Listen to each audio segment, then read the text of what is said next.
다 함께 새롭게 번역된 사도신경으로 우리의 신앙을 고백합니다. 나는 전능하신 아버지 하나님 천지의 창조주를 믿습니다. 나는 그의 유일하신 아들 우리 주 예수 그리스도를 믿습니다. 그는 성령으로 잉태되어 동정녀 마리아에게서 나시고 본디오 빌라도에게 고난을 받아 십자가에 못 박혀 죽으시고 장사된 지 사흘 만에 죽은 자 가운데에서 다시 살아나셨으며 하늘에 오르시어 전능하신 아버지 하나님 우편에 앉아 계시다가 거기로부터 살아있는 자와 죽은 자를 심판하러 오십니다. 나는 성령을 믿으며 거룩한 공교회와 성도의 교제와 죄를 용서받는 것과 몸의 부활과 영생을 믿습니다. 아멘.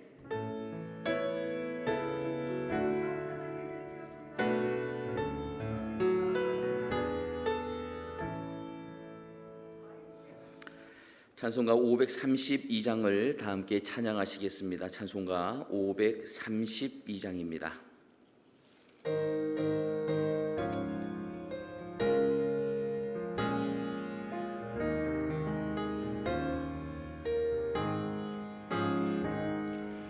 주께로 한 걸음씩 왜 가지 않느냐. 내 죄를 자복하고 그 앞에 나가라. 한 걸음씩 한 걸음씩 주께 나오라. 주님께 너 복을 받으리라. 값없이 주는 은혜 너 거절 말아라. 주께로 한 걸음씩 너 빨리 나가라. 주께서 너를 맞아 내 죄를 사하리. 한 걸음씩 한 걸음씩 주께 나오라. 주님께 너 복을 받으리라. 값없이 주는 은혜 너 거절 말아라. 주께로 한 걸음씩 주 은혜 받으라. 기회를 잃지 말고 내 마음 정하라. 한 걸음씩 한 걸음씩 주께 나오라. 주님께 너 복을 받으리라. 값없이 주는 은혜 너 거절 말아라. 주께로 한 걸음씩 곧 와서 아뢰라. 기쁘게 너의 몸을 주 앞에 드리라. 한 걸음씩 한 걸음씩 주께 나오라.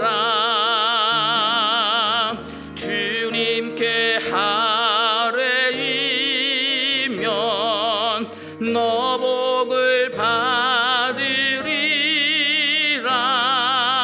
값없이 주는 은혜 너 거절 말아라.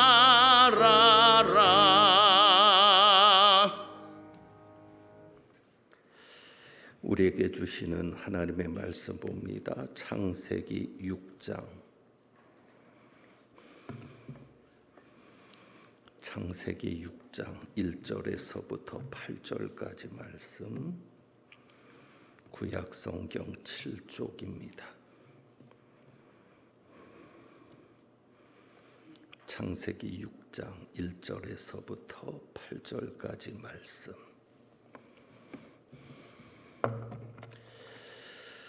교독합니다. 제가 먼저 1절을 봉독합니다.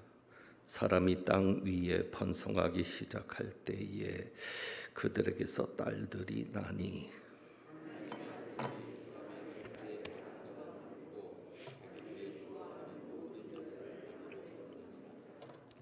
여호와께서 이르시되 나의 영이 영원히 사람과 함께 하지 아니하리니 이는 그들이 육신이 됨이라.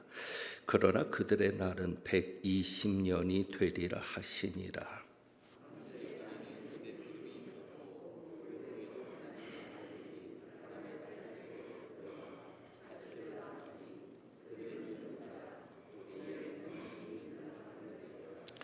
여호와께서 사람의 죄악이 세상에 가득함과 그의 마음으로 생각하는 모든 계획이 항상 악할 뿐임을 보시고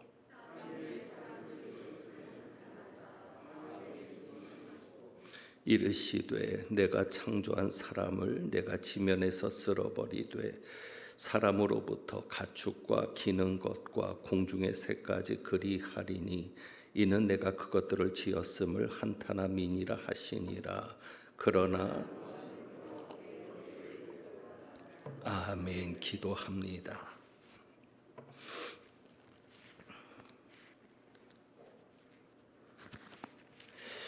명절의 분주함과 고단함 속에서도 하나님께 드리는 예배를 잊지 않고 이 시간까지 하나님께서 기뻐하시는 예배 자리에 함께 모여온 성도들을 기억하옵소서. 그리고 이 시간에 어느 곳에 있든지 영상을 통해서 그 마음을 하나님께로 향하는 귀한 아버지의 자녀들도 기억하여 주옵소서. 이 시간 말씀 앞에 섭니다. 하나님께서 말씀하여 주시고 성령님 역사하여 주셔서 말씀을 통해 계획된 또 말씀을 통해 하나님의 뜻이 전달될 때에 그 뜻대로 변화되고 순종하는 저희들 되게 하옵소서. 이 시간 온전히 성령께서만이 주장하시기를 소망합니다. 우리 주님 예수 그리스도의 이름으로 기도하옵나이다. 아멘. 하나님을 인정하지 않고 하나님이 없다라고 생각하는 그리고 주장하는 사람들은 진화론을 이야기합니다. 진화론을 강하게 주장하면서 신의 존재, 특별히 창조를 말하는 하나님의 존재를 부정하고 있습니다. 그런데 우리가 인간의 수명을 생각할 때 과연 진화론으로 그 수명이 인간의 수명이 설명될 수 있는가를 생각해 봅니다. 모세는 시편 90편에서 이렇게 말하죠. 우리의 연수가 70이요 강건하면 80이로 되라고 말합니다. 우리의 연수가 70이고 강건하면 80이다. 이것이 모세의 시에서 나타난 이야기입니다. 우리가 흔히 평균적인 수명이 그 정도 되고 120세를 넘기는 것은 극히 어렵습니다. 120을 넘겨 사는 이들을 거의 만나기 어려울 정도로 인간에게는 수명이 정해져 있습니다.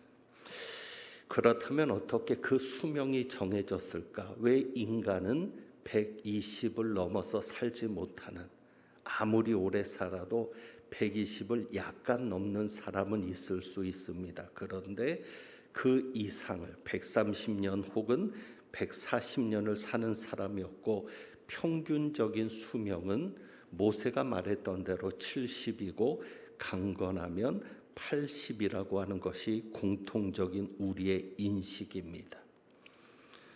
그러니까 어떻게 인간의 수명이 이렇게 정해질 수 있었을까를 생각합니다. 진화론은 우리를 영장류 속에 포함시킵니다. 원숭이가 사람이 되었다라고 주장을 합니다. 원숭이가 진화해서 사람이 된 것이다.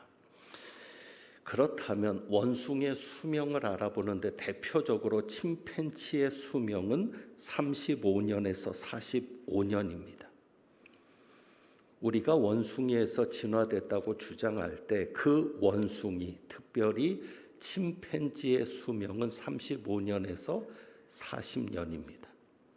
보편적으로 원숭이도 25년에서 30년이 그 동물들의 수명입니다.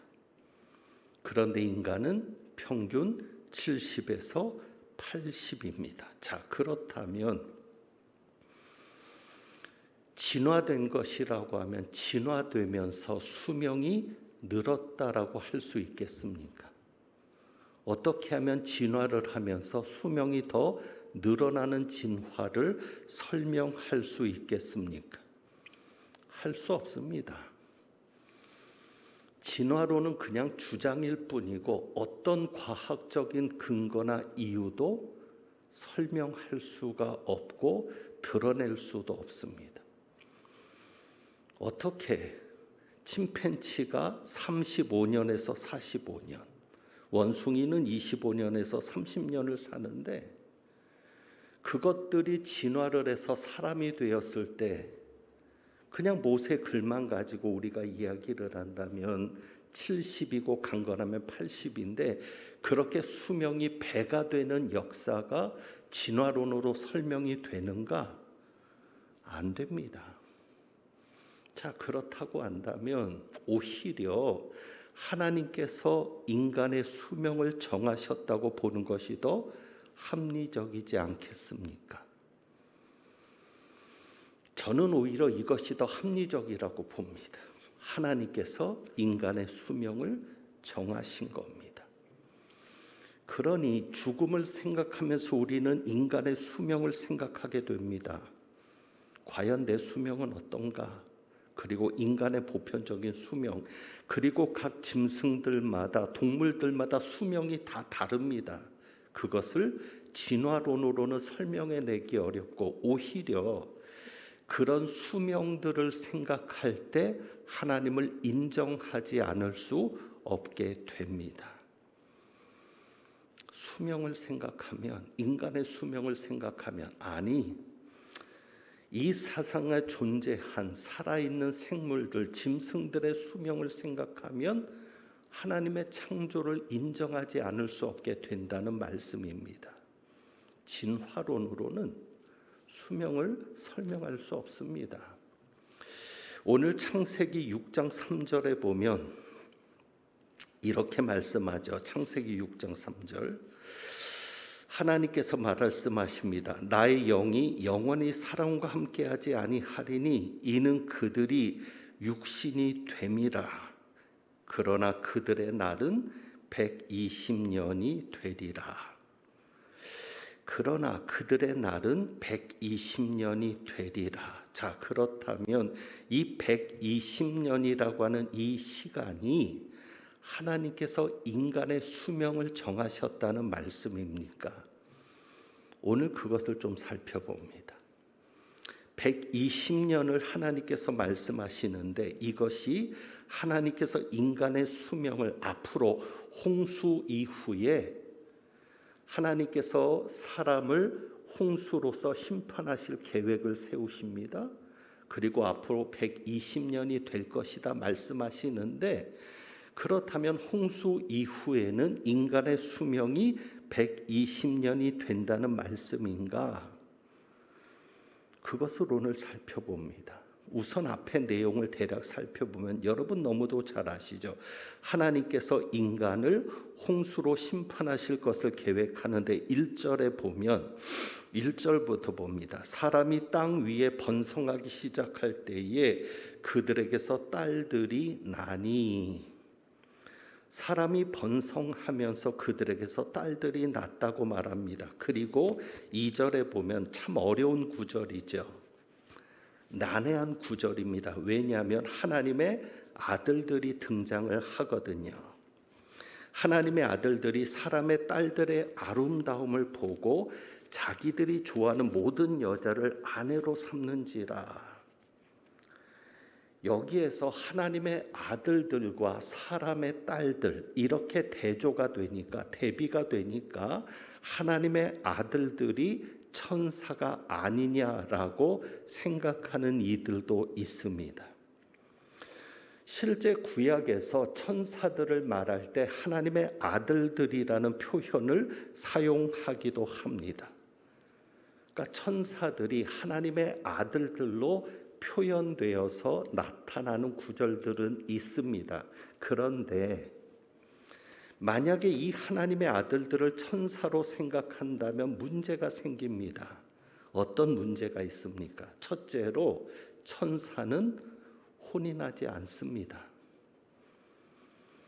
천사는 혼이 나지 않습니다. 영적인 존재이기 때문에 혼이 나지 않습니다.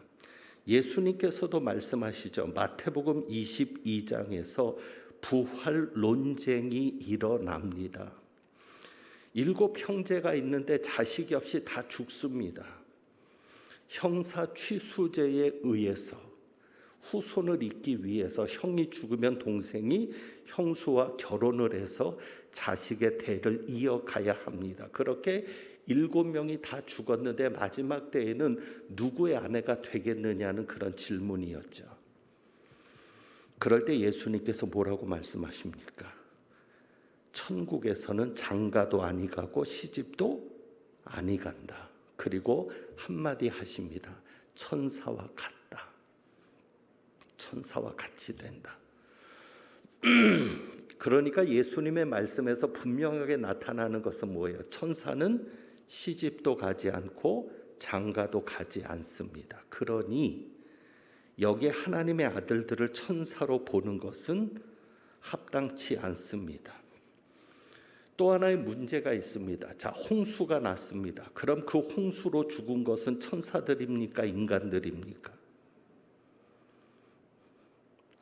홍수를 겪어보지 않아서 모르시는군요.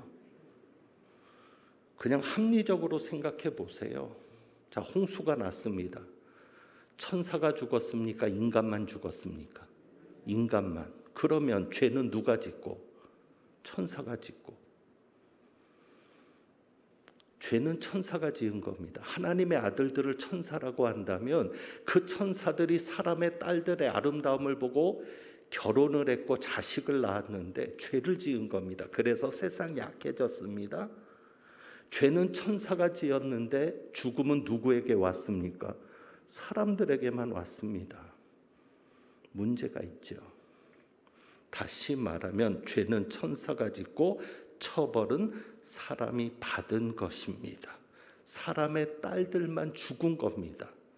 이 구조대로 보면 하나님의 아들들과 사람의 딸들이 결혼을 했습니다. 그리고 자식들을 낳았는데 홍수가 와서 멸망을 했을 때 하나님의 아들들이 죽었겠습니까? 그들이 천사들이라면 그 천사들이 물속에 빠져서 죽었겠습니까? 아닙니다. 그러니 여기에서 하나님의 아들들은 천사를 말하는 것이 아닙니다. 그러고 보니 다른 성경들을 볼 필요가 있습니다. 그것이 성경의 맥잡기입니다. 성경을 한 부분만 보는 게 아니라 여러 군데서 어찌 보면 다른 성경 부분에서 혹은 앞장이나 뒷장과의 연결 속에서 하여간 다양한 방법으로 전체를 가지고 살피는 것이 성경의 맥잡기입니다. 성경에서 하나님의 아들들로 표현된 것은 천사들도 하나님의 아들들로 표현되어 있지만 하나님과 언약 관계에 있는 사람들, 우리도 마찬가지입니다. 하나님과 언약 관계에 있는 사람들을 가리킬 때 하나님의 아들들이라고 사용된 표현들이 있습니다.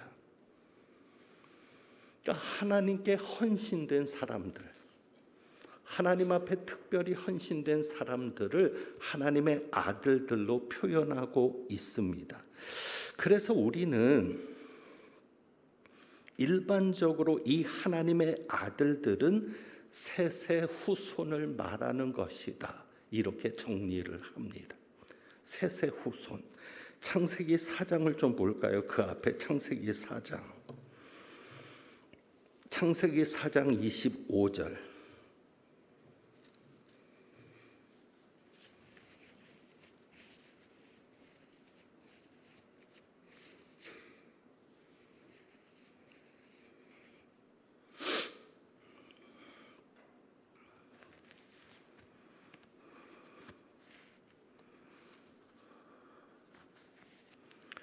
(25절) 같이 봅니다. 아담이 다시 자기 아내와 동침하며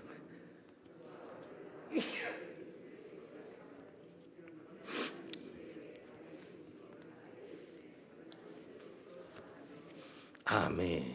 자, 아담의 고백입니다.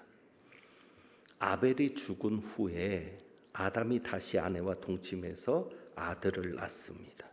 그의 이름을 셋이라고 이름을 붙이면서 뭐라고 얘기하죠? 이는 하나님이 내게 가인이 죽인 아벨 대신에 다른 씨를 주셨다. 하나님께서 주셨다는 고백을 합니다. 그래서 하나님의 아들들이라고 표현해도 무방합니다. 왜? 셋은 누가 주신 아들이기 때문에, 하나님이 주신 아들이기 때문에. 누구 대신에? 아벨 대신에. 그러니까 하나님께서는 아벨 대신에 셋을 택하셨습니다. 그러므로 이 셋의 후손이 하나님의 아들들이라고 표현을 해도 잘못된 표현이 아닙니다. 그러니까 이 경건한 셋의 후손들이 가인의 전통을 따라가는, 그러니까 사람의 아들들은 가인의 전통을 따라가는 그 후손들일 것입니다. 그러니까 경건한 자손입니다. 어찌 보면 믿음의 가정에서 자라난 이 자녀 손들이 믿음의 전통을 따라가지 않고 세상의 전통을 따라가는 불경건한 여인들과 결혼을 하는 겁니다. 그러니까 그런 상황으로 보시면 됩니다. 믿는 가정에서 잘 자라온 아들들이 믿지 않는 가정의 여인들을 보고 마음이 혹하는 겁니다. 그 이유는 무엇인가 하면 외모 때문입니다. 죄를 짓게 된 이유가 그것이죠. 창세기 6장. 하나님의 아들들이 사람의 딸들의 무엇을 보고? 아름다움을 보고. 하나님의 사람들은 겉모습에 취하지 않습니다. 중심을 봅니다. 우리 하나님이 중심을 보듯 사람은 외모를 취할지 몰라도 우리 하나님은 중심을 취하십니다. 그런데 이 경건한 자손들이 겉모습을 보고 그 아름다움에 취하는 것이 죄를 짓게 된 시작입니다. 거기에다가 또 한 가지가 있죠. 자, 2절입니다. 자기들이 좋아하는 모든 여자를 아내로 삼는지라. 누가 좋아하는? 자기들이 좋아하는. 경건한 사람은요, 내가 좋아하는 것이 기준이 아니라 하나님이 좋아하는 것이 기준입니다. 누군가를 판단할 때도, 누군가에 대해서 이야기를 할 때도 내가 기준이 아닙니다. 내가 기분이 나빴다고 해서 잘못된 게 아닙니다. 하나님이 기분이 나빠야죠. 그러니까 모든 것이 하나님이 기준이어야 합니다. 그러니까 정말 경건한 후손들이라면 하나님이 좋아하는 여자로 아내를 삼았을 것입니다. 그런데 겉모습의 마음을 빼앗기니까 육신적인 것이 작동하는 것이죠. 육적인 것이 작동하니까 자기들이 좋아하는 여자로 아내를 삼습니다. 누가 선택한 겁니까? 하나님의 선택이 아닌 자기가 선택하는 삶을 사는 것입니다.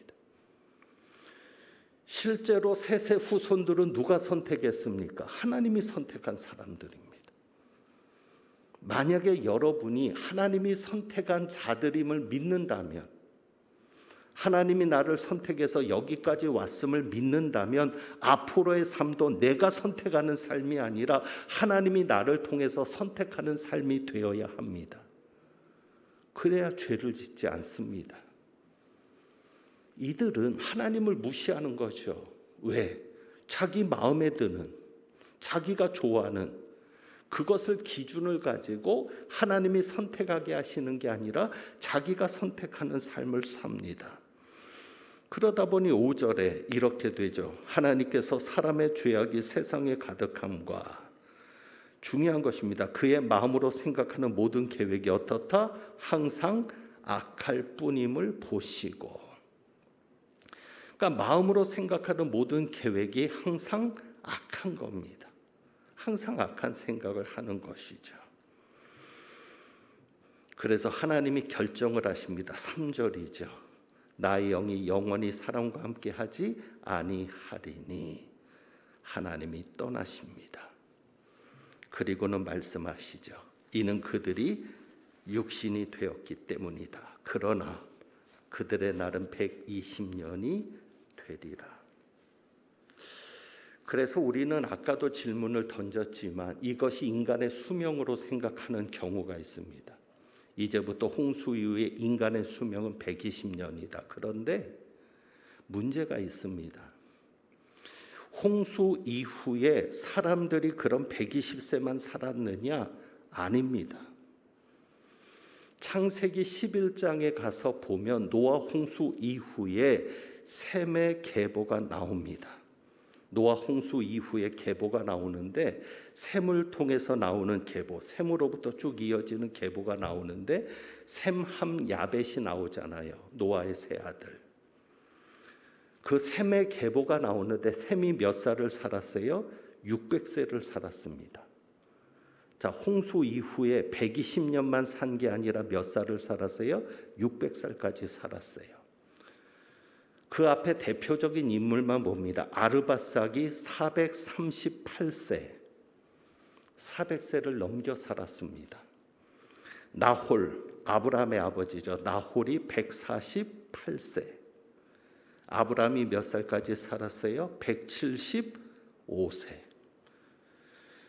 자, 이 족보를 볼 때 그러면 홍수가 지나간 다음 홍수 이후에 사람들이 120년만 살았습니까? 아닙니다. 120년을 더 살았습니다. 그러니 이것은 인간의 수명이 아닙니다. 그들의 날이 120년이 되리라는 것은 하나님께서 그들의 수명을 정하신 것이 아니라는 말씀입니다. 물론 아브라함 이후에 수명이 점점 감소되기는 합니다. 그래서 야곱 이후에 가장 오래 산 사람이 요셉입니다. 요셉이 110세를 살았습니다. 그러니까 요셉의 나이만 생각하면 이 말씀과 맞기는 해요. 그리고 모세는 몇 살까지 살았죠? 120세. 아론이 123세. 그런데 아무리 생각해도 아브라함도 175세를 살았고요. 그러니 하나님께서 지금 말씀하시는 이 6장 3절에 말씀하시는 120년이라고 하는 것은 인간의 수명은 아닙니다. 자, 여기 보면 그들의 날은 이렇게 되어 있습니다. 그들의 날은 이 날들입니다. 복수입니다. 그러니까 이것은 인간의 수명이 아니라 결론부터 말씀을 드리면 120년 후에 심판이 올 것이다라는 말씀입니다. 그들의 날은 120년이 되리라. 그 얘기는 뭐예요? 120년까지밖에는 너희들이 존재하지 못한다. 왜? 홍수가 120년 후에 올 것이기 때문입니다. 그러니까 실제로 어떤 분들은 그런 얘기를 하죠. 창세기 5장 32절에 보면, 자 32절 5장 그 앞에 6장 앞에요. 노아는 몇 세 된 후에 500세 된 후에 누구를 낳았습니까? 셈과 함과 야벳을 낳았습니다. 자 500세 때 셈, 함, 야벳을 낳았습니다. 뭐 세 아들을 동시에 낳았다는 건 아니고요. 첫 아들이 500살 때 태어났겠죠. 노아 홍수가 몇 살 때 왔습니까? 600세 때 노아 홍수가 왔습니다. 그러니까 아들이 태어나고 100년 후에 홍수가 온 거예요. 그러니까 100년 아니냐, 120년이 아니다. 그런데 하나님께서 이 말씀을 하신 때 꼭 셈이 태어난 해라는 보장이 없습니다. 그 전에 말씀하신 것일 수도 있어요. 이해되시죠? 아니면 하나님의 독백일 수 있잖아요. 그죠? 노아에게 사람의 날들은 120년이 될 거야. 이것을 하나님이 노아에게 말씀하신 게 아니라 그냥 하나님이 계획을 세우시는 거죠. 너 인간의 날들, 사람의 날들은 120년이 될 거다. 그러니까 노아가 꼭 셈을 낳았을 때 그때 이 말을 들은 게 아니라 그 전에, 그렇게 본다면 120년이라고 하는 이 기간은 하나님께서 홍수를 통해 인간을 쓸어버리기로 작정하신 기간입니다. 이것이 왜 중요한가 하면 하나님은 기회를 주시는 하나님이십니다. 하나님은 무조건 멸망시키는 게 하나님의 목적이 아니에요. 우리 하나님은 어떻게든지 살리는 하나님이십니다. 120년의 유예 기간을 주시는 겁니다. 심판을 연기하시는 거죠. 그래서 베드로전서 3장 20절 한번 볼까요? 베드로전서 3장 20절.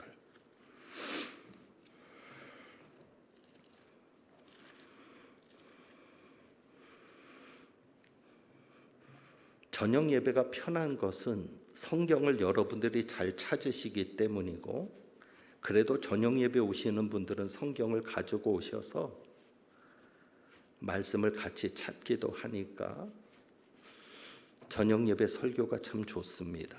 3장 20절.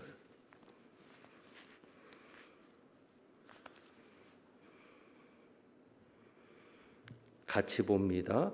그들은 전에 노아의 날 방주를 준비할 동안 하나님이 오래 참고 기다리실 때에 복종하지 아니하던 자들이라. 방주에서 물로 말미암아 구원을 얻은 자가 몇 명뿐이니 겨우 8명이라. 아멘. 우리 하나님께서 어떻게 하셨어요? 오래 참고 기다리실 때에 오래 참으신 겁니다. 당장에 쓸어버리고 싶으셨지만, 당장에 물로 한 번에 쓸어버리고 싶으셨지만, 우리가 물 청소를 하면 깨끗해지잖아요.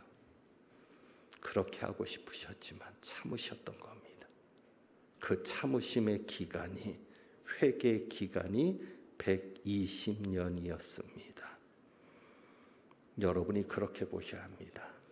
이 120년은 인간의 수명이 아니라 하나님께서 120년 동안 심판을 유예하시면서 노아에게 방주를 예비하게 하시고 복음을 전하게 하시고 그들로 하여금 회개하도록 기다리셨던 기간이었습니다.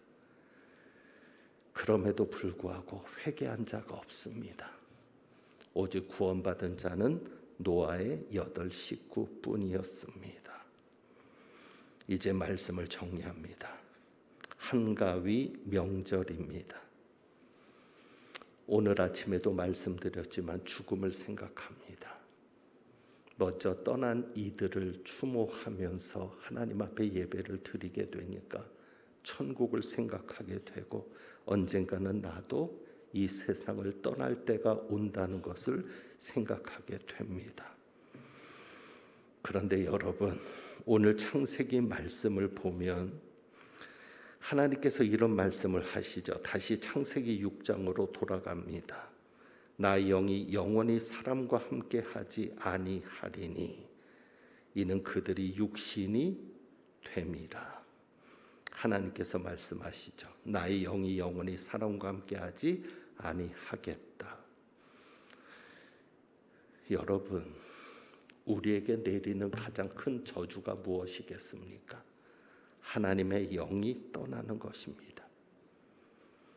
여러분이 그것을 가장 큰 저주로 여기시겠습니까? 하나님이 내버려 두시는 겁니다. 그것이 가장 큰 저주입니다. 하나님이 포기하시는 것, 하나님이 떠나시는 것, 하나님이 함께하지 않는 것이 가장 큰 재앙입니다. 여러분 상상해 보셨습니까? 하나님이 떠난 교회, 끔찍하죠. 우리 교회가 그런 교회가 아니라는 보장이 있습니까? 아니, 지금은 아닐지라도 그런 교회가 되지 말라는 보장이 있습니까? 하나님이 떠나시는 겁니다. 하나님의 영이 떠나는 겁니다.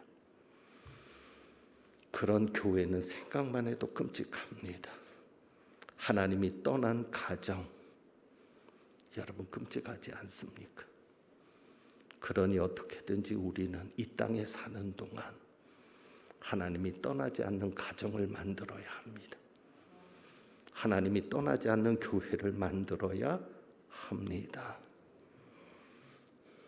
노아가 되어야 합니다. 하나님이 떠나고 싶어도, 하나님이 모든 것을 끝내고 싶어도 누구 때문에? 노아 때문에.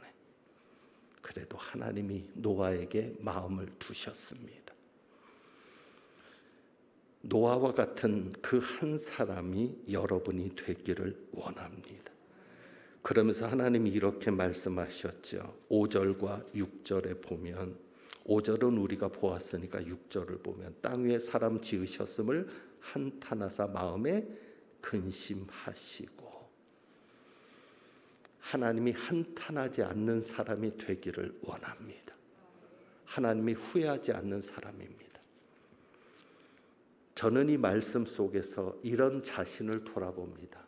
하나님께서 내가 너 목사시킨 거 후회한다, 이 말씀 안 듣도록 최선을 다하고 있습니다. 내가 너 광릉내교회 보낸 걸 후회한다. 그런데 이것이 우리에게만이겠습니까? 내가 너를 광릉내교회 장로 세운 거 후회한다. 내가 너를 광릉내교회 안수집사 세운 거 후회한다. 내가 너를 광릉내교회 권사 세운 거 후회한다. 정말 이런 얘기를 이 땅에 사는 동안 듣는다면 그것이 얼마나 우리에게 큰 비극이겠습니까? 두 가지를 생각하십시오. 하나님이 떠나지 않는 사람이 되자. 하나님이 떠나지 않는 가정을 만들고 하나님이 떠나지 않는 교회를 만들자.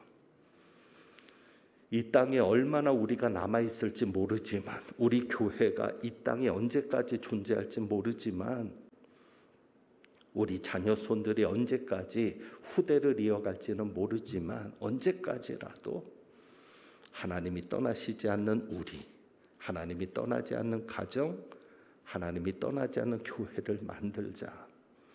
그리고 무엇보다도 하나님이 한탄하지 않는 사람이 되자. 내가 너를 택한 걸 후회한다. 내가 너를 교회로 부른 걸 후회한다. 내가 너를 교회 일꾼 세운 걸 후회한다. 한탄한다. 내가 너 때문에 근심이다. 라는 이런 말을 듣지 않는, 그래서 우리의 수명이 언제 있는지 모르지만 오늘 낮의 말씀처럼 그 살아있는 동안 하나님께 기쁨이 되고 하나님께 인정받는 우리 모두가 되기를 주님의 이름으로 부탁합니다. 기도하겠습니다.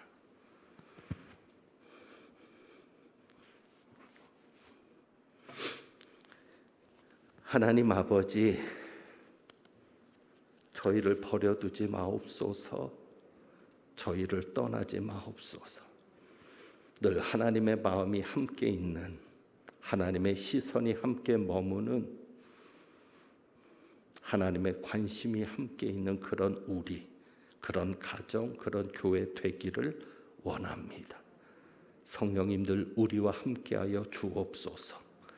하나님께 근심이 되기보다 기쁨이 되기를 원하고, 하나님께 한탄이 되기보다 자랑이 되기를 원합니다. 성령님 도와주셔서 하나님께 인정받는 저희들 되게 하옵소서. 우리 주님 예수 그리스도의 이름으로 기도합니다. 아멘. 주신 말씀 생각하면서 찬송가 529장 찬송합니다.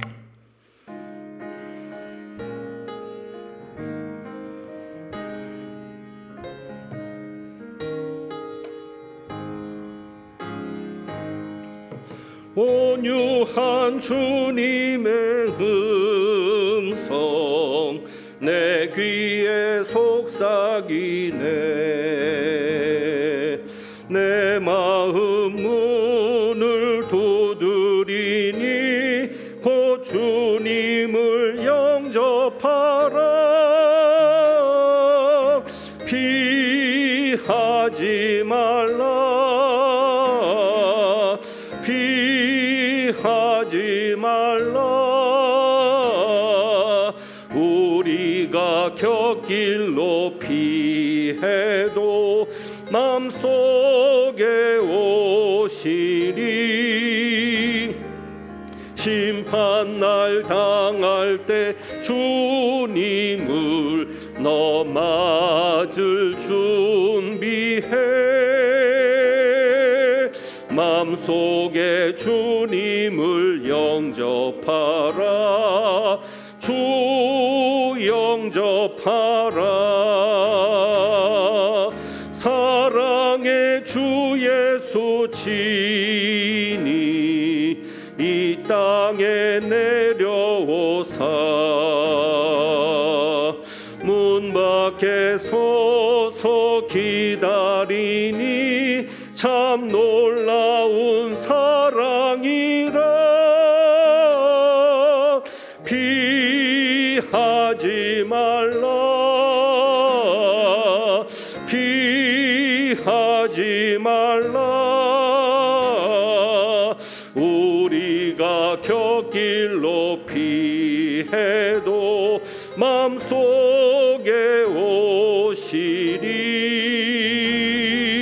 심판날 당할 때 주님을 너 맞을 준비해. 맘속에 주님을 영접하라. 주 영접하라. 아멘. 주님이 부르는 음성 널 받아 주시나니. 회개한 내게 힘하시어 늘까지 널 도우시리. 피하지 말라. 피하지 말라. 우리가 곁길로 피해도 맘속에 오시리. 심판날 당할 때 주님을 너 맞을 준비해. 맘속에 주님을 영접하라. 주 영접하라.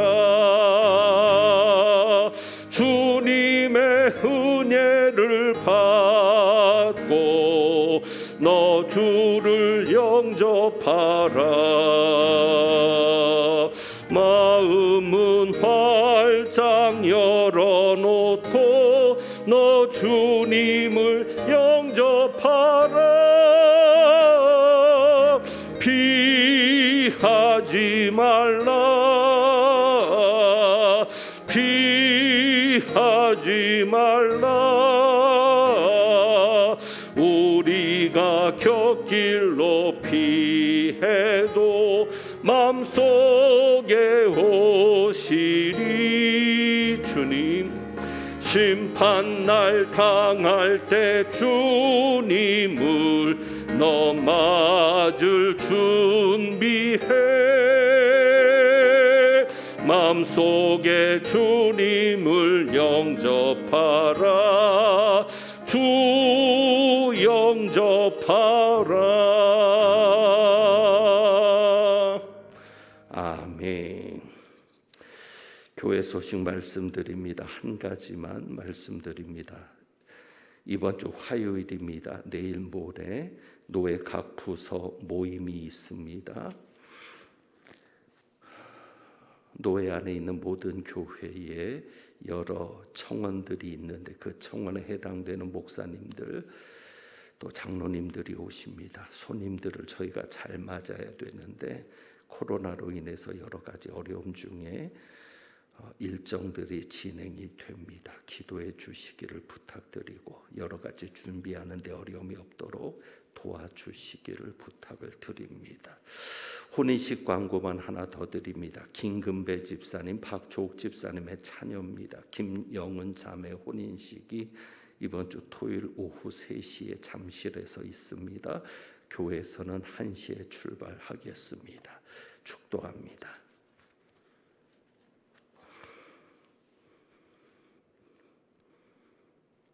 하나님이 떠나지 않는 우리, 하나님이 떠나지 않는 가정, 하나님이 떠나지 않는 교회가 만들어지기를 소망하고 노아와 같이 하나님이 쓰시는 그 한 사람이 우리가 되기를 소망하며 하나님께서 우리를 보시고 한탄하고 근심하는 것이 아니라 기뻐하실 수 있는 하나님의 아들들이 되기를 소망하며 나아가는 주님의 귀한 백성들 위에 우리 주님 예수 그리스도의 은혜와 아버지 하나님의 사랑과 성령님의 교통하시며 충만케 하심이 이제부터 영원까지 함께 하시기를 축원하옵나이다. 아멘.